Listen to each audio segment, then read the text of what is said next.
Welcome. This is the Rabbit Hole Radio. We are two college students who likes to talk about everything. My name is Eddie. My name is Yaoki. We are gonna be the main hosts of this show, while occasionally inviting our friends as guest speakers to talk about a wide range of topics. And this is our first episode. It's special, so welcome everyone, and thank you for being here. Yeah, thank you for being here. So, it's the new semester, it's the new year 2025. And what did you do, Yaoki? So over the winter break, I first went to New York for a trip, and the rest of the winter break I was staying on campus, reading books and writing blogs. What books did you read? Like, how many books did you read? I read about 10 books. Oh, that's a lot.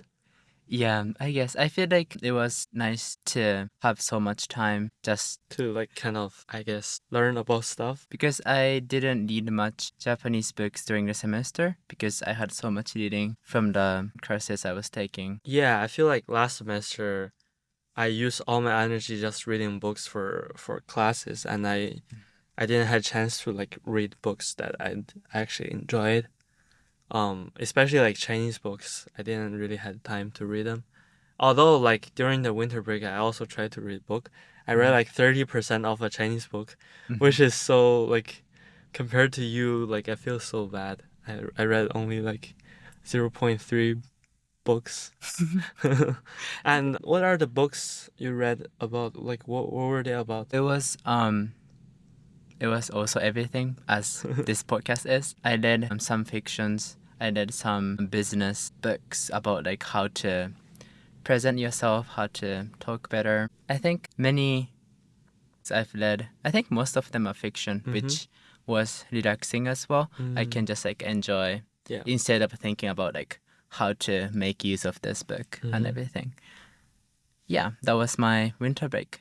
How about you, Eddie? How was your break? Well, I went backpacking in Peru and in Bolivia.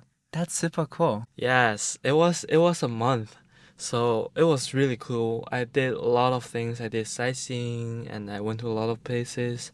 I met many people, and it was a really nice break to kind of get myself out of school mindset and kind of relax and getting back to the traveling. Yeah, and figure out some things on myself as well. It was really nice. I enjoyed it. Why did you decide to travel those two countries? Well, that's a very good question. I think one of the reasons that my friend told me, because they went to backpacking in South America, and I heard a lot of positive things about those two countries when they are doing backpackings. Also, for me, Machu Picchu is always a thing that I wanted to do. Also, when I was in primary school, I've read a bit about the Inca Empire and the Inca civilization. So that makes me really kind of want to know, want to see on myself, what the archaeological sites are. And that would be super, super cool. And it's always been on my bucket list. And I'm really happy to be able to actually achieve it. That's nice. So I guess Machu Picchu was the highlight of your trip? I would say so. In one way, yes. It was when I see the Machu Picchu, it was after 4 days of trekking, and it was rainy, and it was really tough. We climbed thousands of meters, across the mountains, across a glacier called Salcantay. It was cold as well. I didn't bring enough cold, and I didn't have rain jacket, so I got a rain jacket local, and I wasn't really working, so everything was wet. But except for that, I enjoyed my trip, and eventually I see Machu Picchu, and that moment was worth it. All my effort of the 4 days of my trip, and also I was expecting that, so I was really happy to see. It was amazing. The view was fantastic. Yeah. That's nice. One thing I always wanna curious about when people say they went traveling is how was the food there? Honestly, I really enjoy the food in Peru, and I would think I was scared that I wasn't able to get used to the food because I'm going to stay there for a month, and if I'm not enjoying the food, it's gonna be challenging for me to stay there for a month. So, but like the Peruvian cuisine is like very famous for its being like really delicious. And the Peruvian cuisine also is kind of includes kind of like an Asian fusion because of the Japanese and Chinese or Asian immigrants during the past centuries, and they are in forms of like labor workers, but they brought a lot of like Asian cultures and Asian influenced like fashion and like taste, also like food as well. So like I had like one of the Peruvian cuisine like is famous for its known as chifa, which is if you understand Chinese, it means it's kind of like 吃饭. It means to eat food or to eat rice. I see. So they call it chifa, and which is kind of like the Peruvian version of Chinese food. What kind of dish is that? It's like honestly, they have a lot of things we don't really have in Chinese food cuisine. It's kind of like American cuisine. It kind of like reminds me of like American Chinese food, like food Panda Express. They have like 炒面, 炒饭, like they call it 炒法, something like that. They have like wonton. I think these are the main dishes in Chifa. Like so, like in some restaurants, I went to the Chifa restaurants. They have like a separate menu for Chinese so that we can order more authentic food, but like it is different than what the locals would expect as Chifa. That's interesting, like how those two cultures like kind of merge together even though they're so far away. Yes. And also like I think one of the most popular dish in Chifa restaurant is kind of like orange chicken, sweet and sour chicken. So it's kind of reminds me of Food Panda. Like they have like General Tso's chicken, orange chicken, and they actually put orange in it. Like when I had it, like they put, it's basically fried chicken coated with orange marmalade. It was a very interesting dish, but like So it's a honestly, combination of like sweetness, sweetness and salty. crunchy, savoriness, and yeah, it was very interesting, and I actually liked it. Yes, but except for that, there are also like more like cuisines that we consider more Peruvian. Like in Cusco, they had like guay, so like guinea pig, and llama meat, and like goat. Let me think. Yes, I think these ones. And I had lamb soup every day. They have lamb soup, lamb head soup, like the head of the lamb, or like lamb toe, lamb brain, and which reminds me of my home food. Like we cook lamb and we don't like add much seasoning, just have the original taste of lamb and eat it together with rice, but they also eat it with yuca and potato and some like they also have like so many kinds of corns. Yeah, so like they in Cusco I had it and together with like corns, which like with each corn with the size of a coin, which is huge. That's huge. Yes, each small corn. Does it taste different? It's different. It's like it's kind of tough like when I bite it. So, but like I figure it's a very good source of protein and carbs. So very healthy as well, yeah. Yeah, it Yeah. is. Wow, I'm getting hungry now. Okay, more than that, my favorite dish is called ceviche. Oh, is it the octopus one? Yes, but like it's not like in Peru it's usually fish Oh, okay. and it's like raw fish, Mhm. like sashimi, but they put like lemon juice. They put and also like lemon juice kind of have a reaction um with a meat, like with a raw meat of fish to kind of make it like cooked, like taste cooked, like it changed the texture of the fish, and together with like onions with like a bunch of veggies, so make it like spicy and sour and savory. It's really good. As a sashimi lover, I love fish, especially raw fish. That's my favorite dish in Peru, I would say. Yeah. That sounds super good. So, I think Peru and Bolivia is Spanish-speaking country. Do you Yes. speak any Spanish? I spoke zero Spanish when I went to Peru, but like, I did one of like few sessions on Duolingo, but it didn't really work because I feel like for Duolingo it's more like a practice. Like if you really want to learn a language, I don't recommend Duolingo. Anyway, so like I have some Duolingo experience, it's definitely not enough for you to go to Yeah. these countries. Yeah. Do you think that limits your experience while traveling in any way? Like, I feel like in many countries, if you don't speak the local language there, you cannot explore as much as like things people there experience. And That's actually one of the things that really, I would say, kind of limits me from getting the fullest experience. Because, well, one thing that I've observed in Peru is that it is very commercialized, like in terms of its tourism industry, and there's like a separation or a discrepancy, I would say, between what's the authentic Peruvian experience and the touristy experience. that's an interesting topic to talk about. I feel like it's in this globalized world, people travel more often than ever. So there's like more people in each country from different countries. But the question is, do they get actual experience people who are living there get? So what kind of experience like do you like made you think in that way like you didn't get like much of it or you didn't get full extent of what you can experience there? Wow, that's a very wide question, I would say. But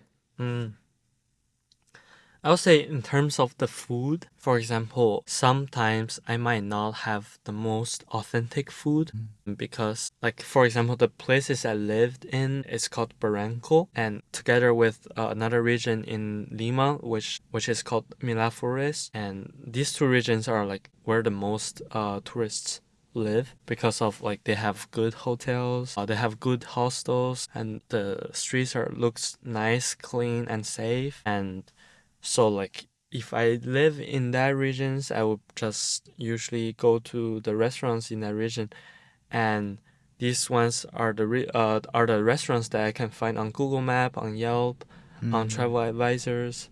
But like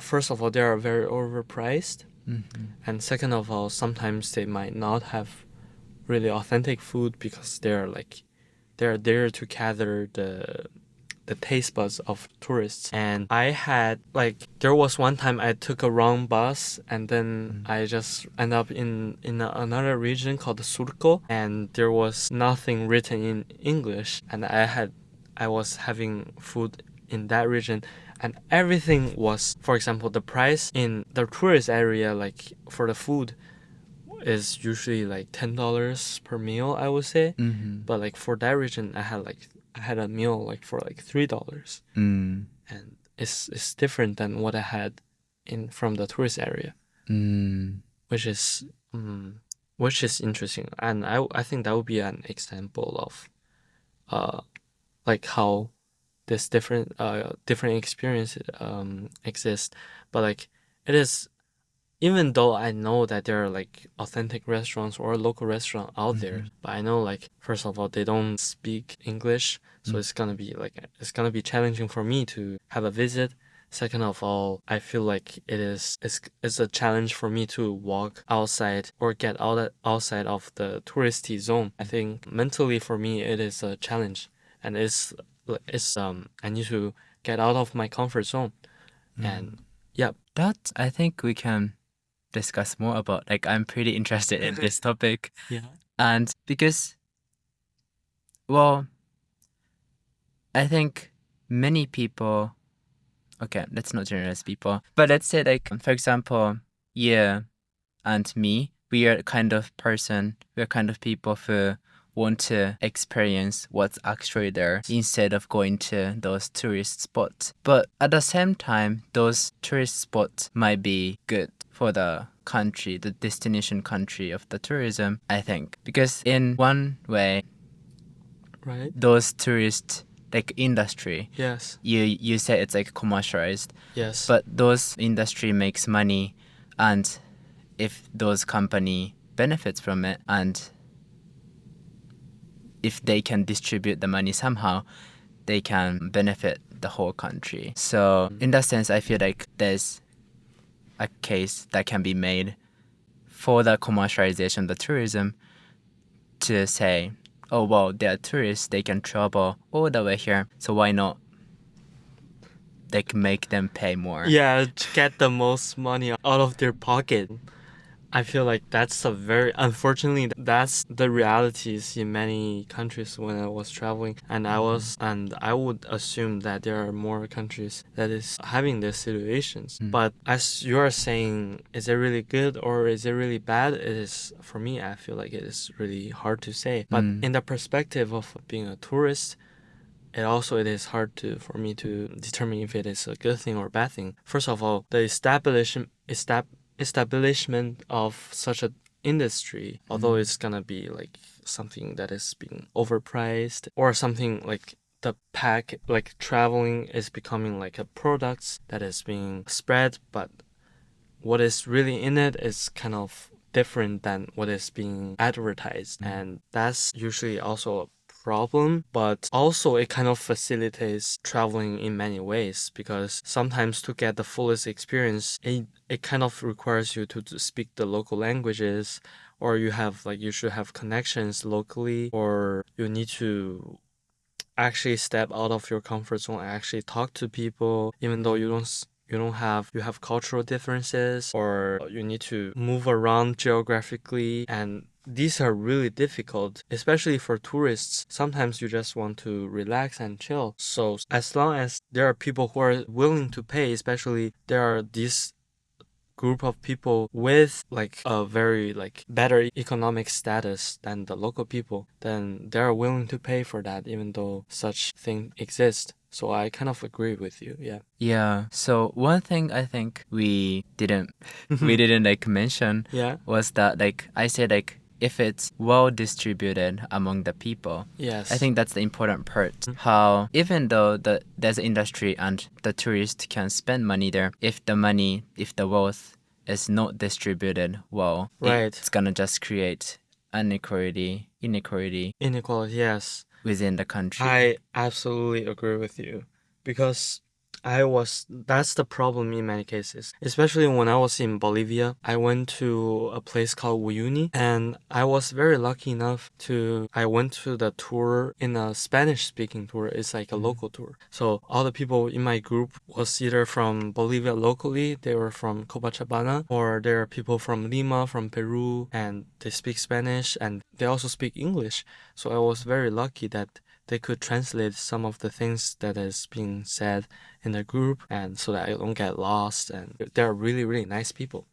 And during the tour, we passed a salt farm, and there was this guy standing next to a pile of salt, talking about something in Spanish. He had like a speech for like 10 minutes or 15 minutes, and he was like showing the salt and passing the salt, whatever. I was confused. I absolutely couldn't understand what was going on. But these girls in Lima, they told me that he was telling that how the government, including the travel agencies, how in this industry of salt, because the salt produced in that region is going to be reproduced into like something like salt products or souvenirs that can represent Bolivia, or like touristy products, and which has can generate like a great amount of profit. But they're saying that eventually the money that they receive was really, really little. So eventually they're being exploited, but there's nothing else they could do, because they rely on these industries. They rely on traveling agencies to bring customers to them.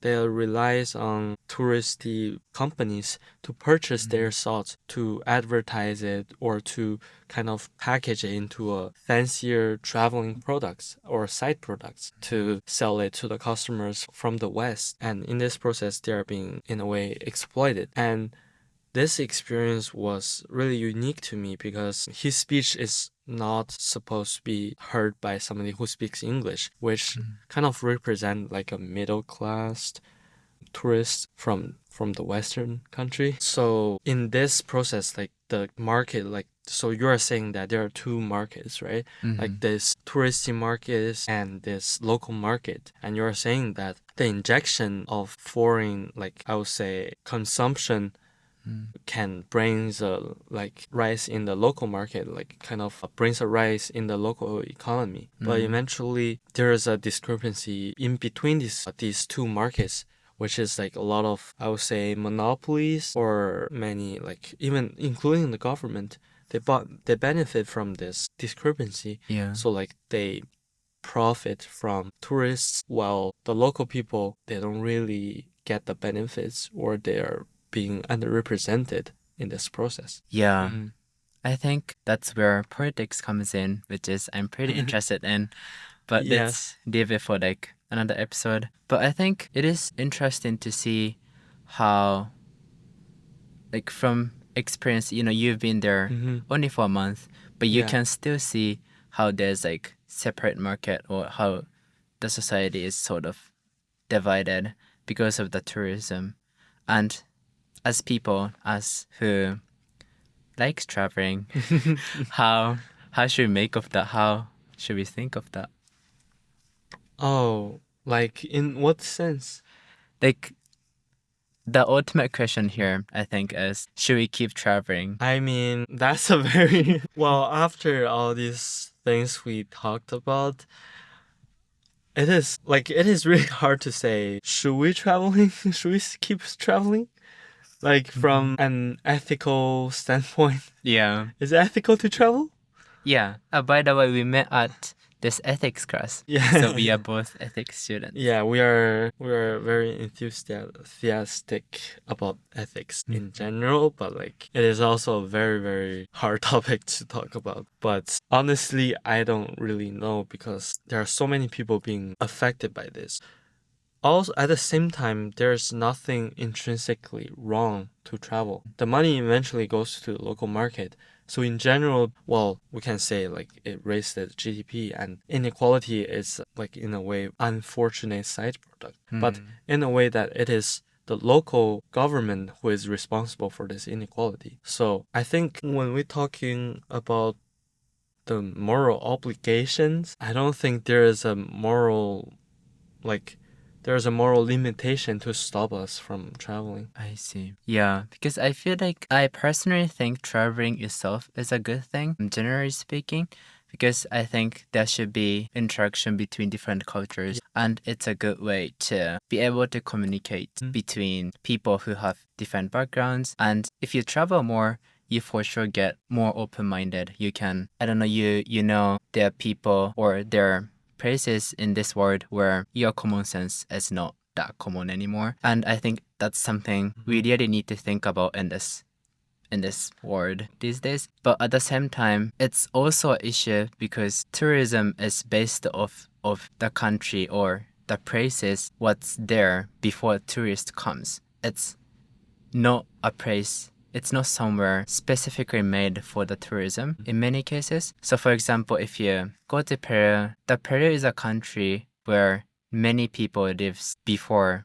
tourist comes. It's in my opinion, they comes first. They should be prioritized in a way. And how do you make a balance between tourism and people living there? It's a difficult question. I think yes. Like we are talking about the relationship of tourists and the local people. And in this matter, I have two thoughts on this, or like two experiences that maybe can give you some insights. One thing is that when I was backpacking in Nepal, like I've met many institutions and many people who is involved in this industry, which is volunteering. So what happens is there are some like local, like for example, local schools, and basically they charge money like for example like $5, $10 per day from Westerners or travelers, and so that the tourists can be able to volunteer in the institution. And what happened is many tourists, they just come and volunteer for like 2 weeks or 1 week just to get the experience with like working with kids, and then like have some fun and so-called like have the volunteering experiences and making positive benefits to the society. But also, if you really look at the perspective of the kids, every day they have new visitors coming to become their so-called teacher, and they just teach English however way they want. And in this process, they don't really get to learn anything because there's no textbook, there's no syllabus. And these volunteers, they just do like a random things that can make them feel I did something good.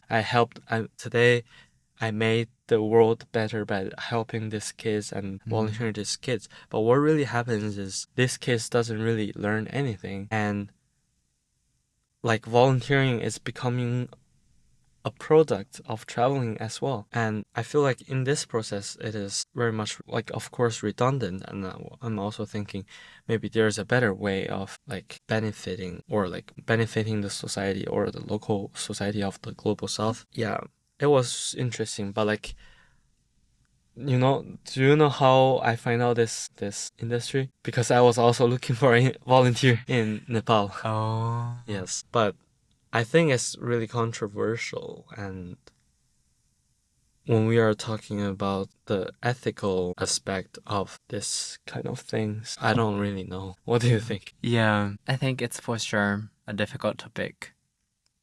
We are not here to give the answers, but so. But what do you think? I think, as I said, I think traveling, the tourism is in general a good thing. But again, here it comes how the benefit distributed among the Right. society. Because like in many cases, not many, in some cases, as you said, like there are some travel agencies who take much of the benefits from the tourism. But in worst cases, those companies are not even the company from that country. Oh, So right, it's multinational company who has branch there. Mhm. So the benefit doesn't even stay within the country. It just goes abroad, and it's just like cycle of money again within like richer countries. And I think I understand how convenient it is for travelers to use those services. You can just relax there. Like travel is like leisure activity, so you don't want to think about that much. But from ethical point of view, not saying everyone should think about it, but from ethical point of view, I think at least those system is not very ethical, I would say. Well, yes, but also no, I would say, because in this way, I feel like it really depends on the scope and or the people you're focusing on as well. It's really hard to say, but like also one thing I want to like it kind of reminds me about like traveling in China, because well there is because of the relationship between like China and the Western countries. There are not many Western tourists in China, but there was this saying that like whenever there's a Westerner, like the local people, they kind of prioritize these white tourists and start like ignoring the locals people need. Like one news that I was like thinking about was like there was this one tourist. I don't know where he is from, but he was having a medical emergency, and immediately there was this medical process being established, especially for him. If you are having this same medical emergency as a Chinese citizen, it's gonna take longer time and a longer process. So that when this emergency, like this operation was like initiated, there was like people who is actually having like a more urgent emergency was being ignored and eventually leading like to a person death because of this. And that kind of really triggers like a social discussion or distribution about this, whether the ethical values about like to what extent should we give this ethical attention or like to tourists in the perspective of the locals, in the perspective of the government, or like as tourists, as travelers, what do we expect to get out of the locals and from the experience? Is it sometimes ethical? I think it is a very good point of view that you bring about. Yeah, but it's something happened and I thought it would be really interesting to talk about. But also, I think we forgot something to talk about, which is you're from Japan. And like many people, like when I have a chat, like they were like, "Oh, you're from Asia. I wish I could go to Japan so bad. So as a like you're from Japan, so like I think you've met so many people who has like who is dreamed to about to go to Japan, who wants to Japan go to so bad. How's the relationship like how is the relationship between tourists and the locals in Japan? Like what's this relationship that you observed? Do you have any observations? Yeah, well, I think Japan is another interesting example in the sense that there's like increased number of tourists, and I feel like there's also increase in price as well in some tourism spots as well. I'm not sure. I feel like there's not much discussion going on in Japan around tourism and how we should deal with it.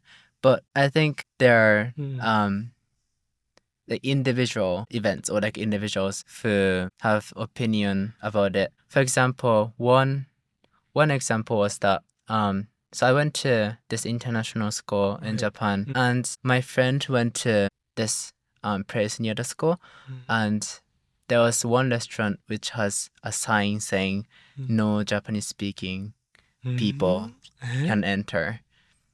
And That's crazy. yeah, so they took a picture of that, and that's yeah, I was kind of shocked because I mean, as many of you know, from 1600s to 1800, Japan closed its border. It was isolated. So there might be like some, I don't know, tendency where people, especially like older people generation, doesn't have good impression towards foreigners, or at least they're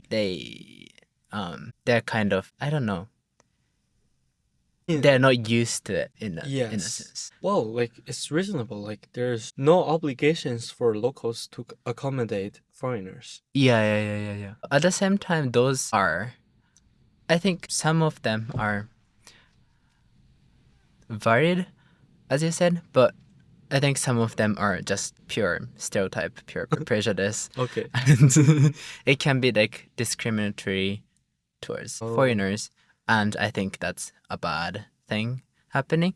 But at the same time, I understand like because of the cheap yen, that's one of the reasons why many people want to go to Japan these days. Oh, yes. Yeah, so that means the foreigners, the tourists, can pay more for the same goods than local Japanese people, and that brings the price up. And that's an inflation caused by the demand, but like outside of the country. So there are many, for example, like apartments or even a restaurant the local Japanese people cannot afford already. Some people are for sure like frustrated about it, and I think. But I understand. But like, would you say that there's a similar kind of like this segregation or separation between tourists and the locals and tourism market and the local market, like many other countries? That's an interesting topic. I think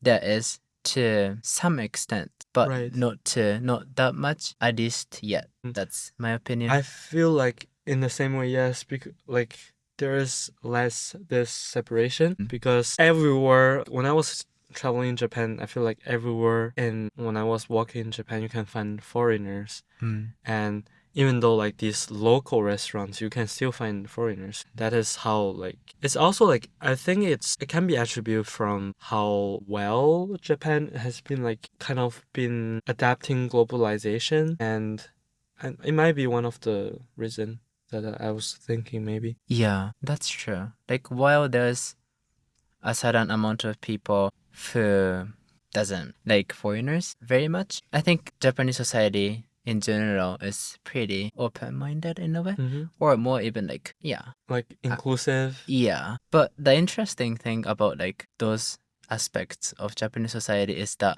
many people are not even aware of it. They're not saying like, oh, we should be inclusive and be inclusive. They are kind of more like, okay, if I don't choose the word, they're more like they don't mind.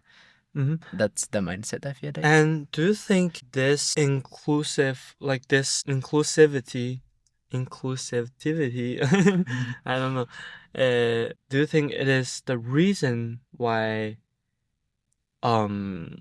this market, like these two markets, is merging together, I would say? Or do you think that's the result of the markets merging together? Like, for example, like, do you think it's the result of economic development, or it leads to economic development? That's another interesting question. I don't know the answer of. But I think it is something that we can talk about, like discuss upon, Yeah. or maybe research upon. Yeah.